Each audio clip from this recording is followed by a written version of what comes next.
What's up, guys? This is Coach Grant with First Down Training, and today we're going to be breaking down what wide receivers can do to stop dropping passes. So I hope this video helps you guys out. Hope we could teach you a few new things. We're going to be going over the different reasons that wide receivers will drop passes and how you guys can avoid these bad habits. But also, fellas, if you're a wide receiver and you would like to train with us this offseason, check out that very first link in the description below. We are coming out to 15 more states across the country for 2-day-long QB and wide receiver camps. Next up on our camp tour, we'll be coming out to San Francisco, Miami, Las Vegas, Charlotte, Portland, Dallas, Nashville, Chicago, Buffalo, Atlanta, Houston, Philly, Detroit, Boise, and Los Angeles. If you guys would like some more information on that, how you can sign up, again, check out that very first link in the description below. We'd love to have you out to one of our off-season camps. Let's get started with this video. So this first drop we're going to be taking a look at here is from Kadarius Toney. Now, on a lot of the videos that we post with receivers in terms of dropping the ball, in terms of dropping passes, a lot of people always claim that, oh, that's really basic advice. Everybody knows that. But why doesn't everybody do it, right? At the youth level, high school level, college level, and even at the NFL level, receivers will make certain mistakes that you can never hear too much of. You can never get coached too much on catching the football and the mechanics that go into catching the football. Because again, you see guys that are extremely talented, because everybody's been bagging on Kadarius Toney. That dude's a good receiver, right? Even some of the best guys, and again, if he's starting on an NFL team, he's one of the best in the entire world. And you know how many receivers there are in the entire world, right?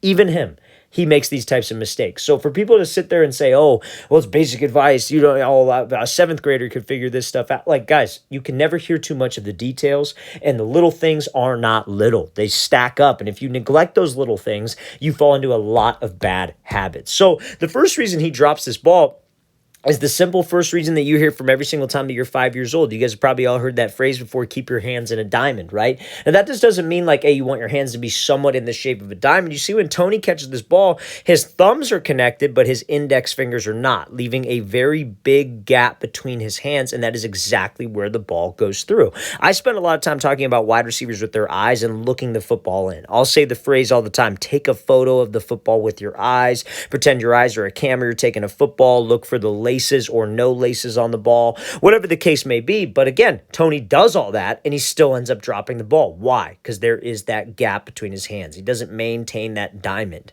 Guys, and again, if you don't like the diamond phrase, like I don't like it personally either, what helps me think about it is I say index finger and thumbs need to be connected. Because again, he did everything correct. He caught the ball at the right hand placement. He looked the ball in. But one little detail like having that gap between your hands, especially when you got a quarterback who could put heat on it like Mahomes, that ball is going to flip through your hands, and then obviously bad things are going to happen. So guys, when you're warming up before practice, you're doing drill work, whatever it is, anytime that you're catching, let's focus on those details. Diamond doesn't mean hands overlap. Diamond doesn't mean your hands are like in the shape of a diamond.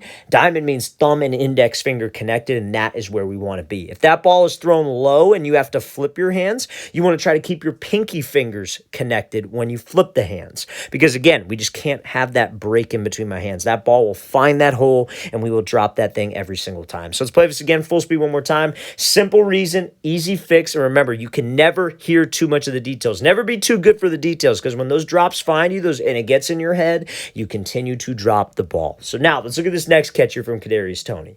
Now, this is one, again, something that a lot of younger wide receivers hear constantly, whether it's from a Pop Warner, 7-on-7 coach, a trainer, whatever it is. And that's when that ball is thrown above your chest, you want to flip your hands, right? So you see how that ball's thrown above Kadarius Toney's chest, but he's got his hands flipped. Like in that last example, we talked about it. And this isn't to bag on Toney either, because there are a lot of wide receivers that have no room to talk either about this kind of stuff. And again, it's just like everybody drops the ball sometimes. There are reasons why you drop it, and we want to make sure that we never have that problem. Because again, guys, you got to think about it. If you're a receiver, I think hands is probably the most important thing next to speed. Because, well, I think it's more important than speed, because you can have all the speed in the world, but if we can't get you the dang ball, like there's no purpose in being that fast. Like, but if you catch everything, think about this. Let's say you got the fastest person in the entire world running routes, cannot catch a single ball. 0 for 10.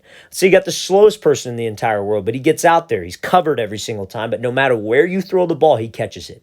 Who are you going to start? You're going to start the guy who catches the ball, because you're going to throw him the ball every single down because you know he's going to catch it, right? Hands are so important, and we want to make sure that we eliminate as many drops possible. Drops are going to happen, but we do not want to have them happen the same way twice, right? So Toney, this ball's thrown above his chest, right? He's catching this thing with like kind of the wrong hand placement, I would say. And again, it's an awkward catch because the ball kind of slowed him down. He had to turn with it. So I'm not necessarily mad at him flipping his hands, to be honest.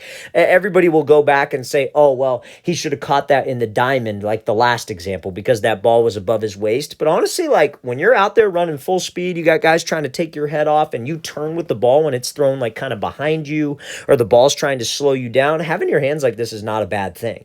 What we can't have is the football cross our face. That is the issue. Because again, when you have a quarterback who could put some heat on the ball and that ball is thrown and you let it cross your face, see how Tony's seeing the back half of the football. He's not seeing the points. That's another phrase that I'll say a lot with receivers about like hand-eye coordination. I'll tell them to catch the points. You want to catch the point of the football. Because if you let that ball cross your face, that's when the ball's going to drop, right? It's pretty simple, right? So we got to make sure, fellas, we catch that thing in front of our face. It's fine to flip your hands, but let's secure this thing at eye level. Let's secure this thing in front of me so that ball doesn't pass my face and I catch the back half of it. But again, two simple fixes that I'm sure all of you have heard before. All of you have heard it for as long as you've been playing the position. But again, even at this level, and Tony's not the only one who's dropping passes this past football weekend either, by the way. There are a lot of people with a lot of drops, and it's a lot of simple things. Guys, there's only so many reasons that you drop the ball. So when you hear coaches harping on that kind of stuff, don't think it's elementary. Don't think, oh, well, I'm too good for that. I'm too good to know that. Guys, the details matter. All the best guys, they rep out the details over and over and over again. That's what you do. You look at the best players like in basketball.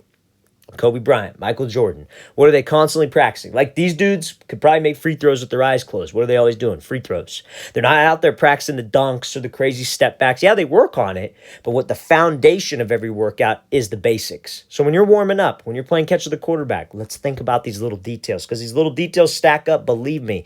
And again, I 100% guarantee that this problem won't continue with Tony because he's going to learn from it, right? He's going to, especially when the whole world is putting him on blast for these types of drives, he's going to learn from it. Guarantee you he's working on his catching every single day in practice because that's what those guys do. They make a mistake, but they do not make the same mistake twice.